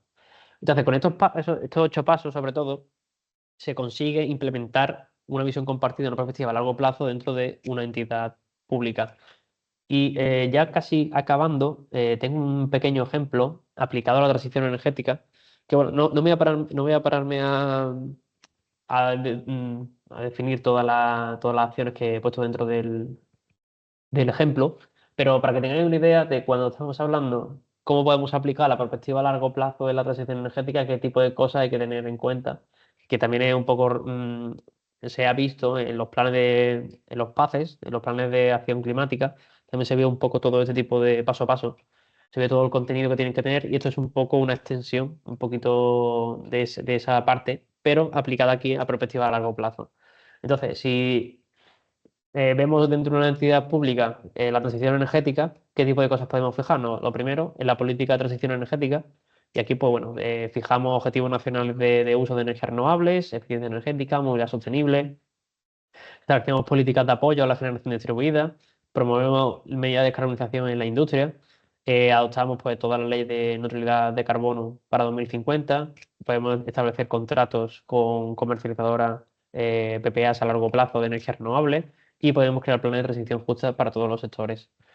Si nos fijamos en la descarbonización del transporte, pues bueno, hay una serie de medidas específicas como carriles exclusivos para bicicletas y peatonalización del centro urbano, se ha adoptado el vehículo eléctrico y su infraestructura de recarga y bueno, se pueden sustituir todas las rutas de transporte público por autobuses eléctricos. Si nos fijamos en la mejora de la eficiencia energética, pues podemos fijarnos eso en rehabilitar todos los edificios públicos y privados también, intentando poner un objetivo de medición de consumo energético. Se pueden implementar nuevas normativas para la eficiencia energética y se pueden hacer pues, planes para que la industria use otro tipo de tecnología que también sean más eficientes. En temas de financiación sostenible y a largo plazo, pues se pueden crear fondos de inversión con horizontes de 20 y 30 años y establecer bonos verdes, aparte de diferentes subvenciones y reducciones fiscales dentro de este marco. Luego, en adaptación al cambio climático, pues podemos planificar infraestructuras resilientes al cambio climático, se pueden crear sistemas de alerta temprana y gestión de riesgo energético y se pueden restaurar pues, todos los ecosistemas naturales. Y por último, en tema de educación y concienciación ciudadana, pues crear programas de educación ambiental a largo plazo en escuelas, campañas de sensibilización pública y apoyar la creación de comunidades energéticas locales. Entonces, esto es un poco de cómo, tomando un foco específico, cómo se pueden tener ideas o acciones a largo plazo, con esa perspectiva a largo plazo. Y ya acabando, ya sí que sí, vamos a ver por último los problemas comunes, la falta de la visión a largo plazo. Primero tenemos la planificación cortoplacista y fragmentada, que muchas veces pues, la entidad pública intenta ser un poco más racional, ¿no? a los problemas y desafíos actuales con medidas muy de corto plazo y realmente tenemos que tener una visión a largo plazo. He puesto unos ejemplos, en vez de poner una solución, he puesto unos ejemplos donde se ha visto este tipo de cosas. Primero, en el programa Concerto se detectó que varias ciudades comenzaron iniciativas de rehabilitación energética sin una estrategia global y eso al final dificultó que a largo plazo pues, se sostuviera y tuviera una escalabilidad mucho más amplia. Entonces, ese tipo de planificación cortoplacista y fragmentada, parece que, bueno, damos ahora una serie de subvenciones a rehabilitación energética, pero sin ningún plan a seguir y ya está. En el momento que se acabe los fondos, se acabó. Entonces, intentar evitar eso. Luego, la falta de financiamiento a largo plazo y recursos insuficientes. También se vio en el proyecto Remo Urban, que es uno de los que pusimos de ejemplo que hemos tomado también para hacer contenido de esta presentación, donde se identificó que uno de los mayores retos fue la falta de recursos estables para continuar la transformación una vez finalizada la finalización inicial del proyecto. Esto es porque cuando se empezó el proyecto sí que tenía la financiación, pero en el momento que se acabaron los recursos, el proyecto dejó de ser totalmente útil y deja de cumplir los objetivos que tenía pensado. Entonces tenemos la resistencia al cambio y la falta de participación ciudadana como otro problema. Y esto se ha visto en el marco del Smart Ten City, que la resistencia inicial de los vecinos a la retención de edificios fue un obstáculo muy importante y al principio pues nadie quería participar en los proyectos de rehabilitación energética. Entonces eso frenaba el proyecto totalmente. Tenemos la falta de capacitación y formación del personal técnico y político. Esto se ha visto en el proyecto Triangulum, que la falta de formación en gestión energética inteligente fue identificada como una barrera para la integración de tecnologías en las ciudades inteligentes. Tenemos la desconexión entre políticas y metas de neutralidad climática. Aquí en el programa de, bueno, en todo el horizonte 2020, en los diferentes proyectos, se ha visto que en muchas ciudades pues han declarado su objetivo de neutralidad climática, pero después de declararlos no han hecho ninguna hoja de ruta o un plan PACES o algún plan sectorial donde se vean las acciones que van a tomar para conseguir esa neutralidad climática, ni tampoco dentro de si tienen esos PACES no se ven muy bien los mecanismos de monitoreo para poder conseguirlos. Y luego hay tecnologías que están obsoletas, hay falta de innovación, y esto se ha visto en el proyecto City Fiat, que la falta de interoperabilidad de las tecnologías que se aplicaron al principio del proyecto, pues limitó la expansión de soluciones en otras partes de la ciudad. Entonces, al final, pues eso también es un desafío a la hora de crear una perspectiva a largo plazo dentro de una administración pública. Y ya acabando, el índice, bueno, las conclusiones que hemos sacado de este módulo, como hemos visto, hemos aprendido un poco toda la parte del liderazgo, la visión compartida y la perspectiva a largo plazo, y hemos visto la importancia del liderazgo en una administración local y las ventajas que tiene, y aparte cómo se pueden aplicar, y también hemos visto los métodos que podéis usar para ver si realmente estáis cumpliendo un buen liderazgo o no dentro de vuestra administración. Hemos visto los pasos para conseguir el buen liderazgo, como he comentado. Hemos visto cómo conseguirlo en la transición, aplicado a la transición energética. Hemos visto la importancia que tiene la visión compartida en una administración local, ¿vale? Y aquello, también todos los retos que están asociados a la visión compartida y por qué falla muchas veces. Hemos visto la relación que tiene la visión compartida con la transición energética. Para ello, pues, hemos visto el proyecto de la guía paso a paso y todas las etapas que han seguido en una ciudad, ¿no? de Noruega para poder conseguir la neutralidad climática y la reducción de emisiones de casi el 75% para 2025. Hemos visto los retos del liderazgo, la visión compartida y la perspectiva a largo plazo. Y hemos visto las claves de la perspectiva a largo plazo para una ciudad climáticamente neutra. Y por último, pues hemos visto también los pasos que hay que seguir para tener esa visión compartida con una perspectiva a largo plazo dentro de una entidad pública y todas aquellas herramientas, ¿no? O cómo se puede hacer para poder conseguir esos pasos. Y ya está, por último, os dejo aquí el cuestionario que, bueno, como han sobrado ahora un poco de 15, bueno, 15 minutitos, os dejo ese tiempo para que hagáis el cuestionario de este módulo o incluso si tenéis módulos anteriores sin hacer, pues podéis aprovechar este tiempo para terminarlos. Y como he dicho, pues aquí las referencias que hemos usado, que están referenciadas en toda la presentación. Si tenéis alguna duda, pues ya sabéis, no preguntarnos, o sea, a Maider o a mí sin problema ninguno. Y ya está, espero que haya sido de utilidad el módulo 6 sobre el liderazgo y compartir una visión a largo plazo. Y cualquier cosa, pues estamos en contacto y nos vemos la semana que viene, que es el módulo 7 donde vendrán expertos a hablar sobre transición energética y va a estar bastante interesante, así que os Sí, recomiendo y os animo a que participéis también. sí.